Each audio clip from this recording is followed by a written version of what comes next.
Sunday Night Football. We're actually going to pick it up in the third quarter for this game. The Commanders at this point, as you see the two quarterbacks there, of course, they're familiar with each other, 1 and 2 in the 2024 draft. Commanders trail 13-7.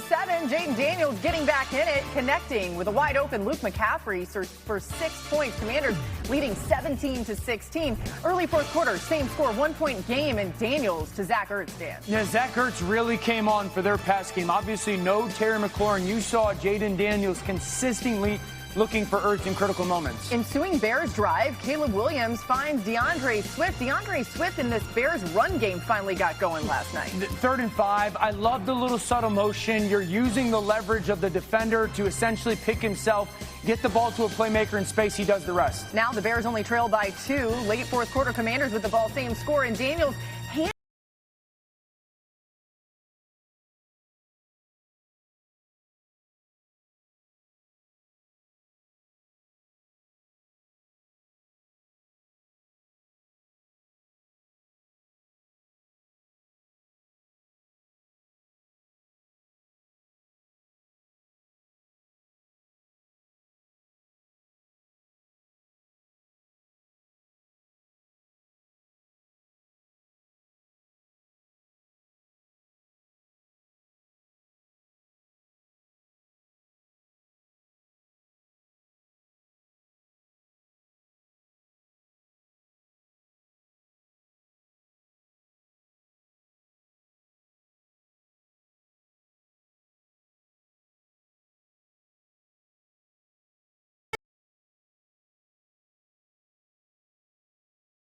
It was awesome vibes. It would have been either way. I mean, maybe not for Commanders fans. But, Dan, the Bears did find a way to win. They were able to set up that game-winning field goal. Take us through how that happened. Yeah, first of all, the 3rd and 5 conversion was huge when it comes to just play design. And then the understanding of situational football to really get that second run into field goal range. So 3rd and 5.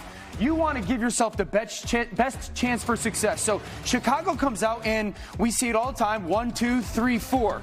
4-by-1 formation. Now, this matters because if I was the offense and I want to throw against a lesser defender, the 4-by-1 makes the nickel defender, the pass coverage guy, you're over there. So then that leaves a linebacker backside. Well, I want to, as an offense, throw to my skill guy on the linebacker. So I motion over the tight end. Washington leaves the nickel, Sainer still backside. Great. So I'm going to take advantage of my linebacker on my tight end matchup. Now, a couple things have to be important on your pass concept. I want to pay attention to Rome Odunze. When this ball is going to get snapped, you're going to see Rome Odunze free release and get vertical. I need you to get vertical if I'm the Bears. 2 reasons why. Rome, when you push vertical, the defense feels your speed because as he goes vertical here, okay, this linebacker needs to continue to drop because Rome could be running this in route. Okay, he has to carry depth. Rome, I need you to push vertical because as you push vertical and can run that corner, that defensive back has to gain depth. So I'm taking the coverage and lifting it. Now I want to go to my tight end, Loveland, okay? When you get there, 2 things advantage for me. You're now just a body presence on that defensive end. It's not going to be a chip. It's just a body presence, so I'm helping to tackle. The second thing is I need you to do what we call an arc release, meaning widen. Okay, see, this is really important. As he widens and Rome pushes vertical, you're going to see both of them separate. What I'm trying to do is lift the coverage, and when you lift that coverage, that separation as an offense is huge here because now there's a void in that zone defense. Once you get your depth, turn around, get the catch. Huge conversion. Now let's go to the run that basically secures field goal range. You're expecting man coverage. The tight end is out here by himself. He's matched by safety. Everybody on the offense knows it's going to be man coverage. You want toss crack to be a part of your offensive man coverage. What does that mean? This receiver going to crack on that defensive end. When he does, I now get to pull my tackle. Remember, it's man coverage. So once DJ Moore goes down inside, he's also going to take 2, meaning that corner has to carry him in man, but then he's blocking a second guy because that's his responsibility. Beautiful job right now by the pin of those perimeter players. Darnell Wright's going to do an outstanding job of getting to the perimeter, stabbing one defensive lineman. So I now look at all the space as an offense you've secured. We've got our field goal range, and then it's a really good job by Swift of then getting inside Wright's perimeter.